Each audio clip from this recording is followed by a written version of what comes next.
After the witness of the New Testament, the early church continued to bear testimony to this God-man. Ignatius affirmed that God appeared in human form to bring the newness of eternal life. Thus, he encouraged unity in Jesus Christ, who physically was a descendant of David, who was Son of Man and Son of God. As the letter to Diognetus explained, the Creator did not send some subordinate or angel or ruler or one of those who manage earthly matters or one of those entrusted with the administration of things in heaven, but the designer and creator of the universe himself, by whom he created the heavens and the earth. He sent him as God. He sent him as a man to men. Tragically, one of the earliest heresies the church faced was the denial of the full humanity of Jesus. Indeed, the Apostle John warned against this erroneous view. The refusal to acknowledge that Jesus Christ has come in the flesh. 1 John chapter 4, verses 1 through 3. Known as Docetism, from the Greek word for seem or appear, this view held that Jesus only seemed to be a man. The Docetists believed he was a spirit being, only appearing as a human being. Countering this heresy, Ignatius insisted that Jesus Christ was truly human, because he experienced the true activities of human beings.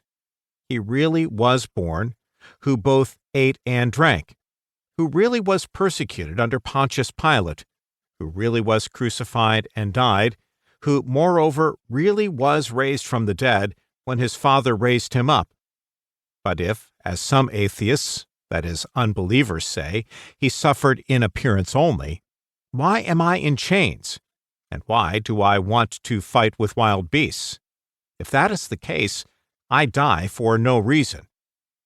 Ignatius's last point raised the question of why he, a follower of Jesus, was suffering, in reality, if Jesus had not been human in reality. But Jesus is truly of the family of David with respect to human descent, and the Son of God with respect to the divine will and power.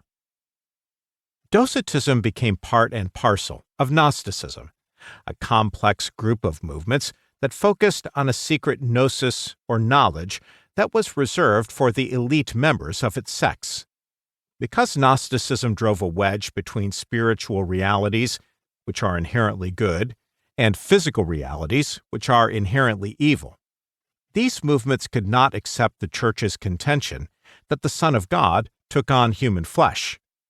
This would have meant that God, who is spiritual and thus good, had a body, which is physical and thus evil. To counter the Church's affirmation, several heretical gospels were circulated by the Gnostics.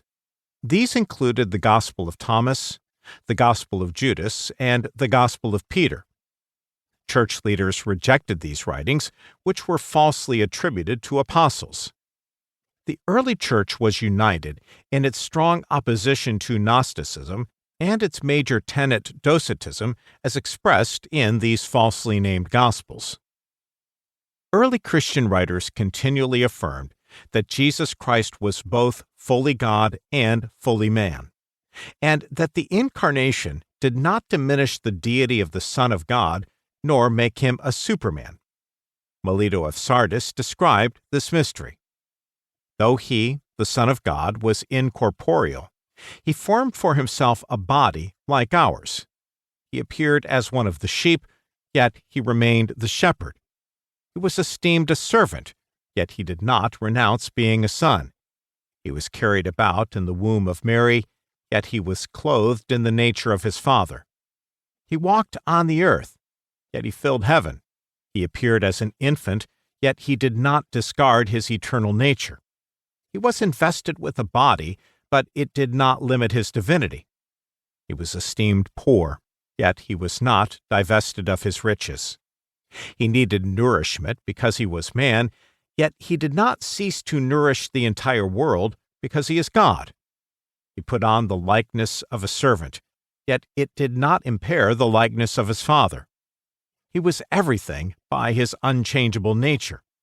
He was standing before Pilate, and at the same time he was sitting with his Father.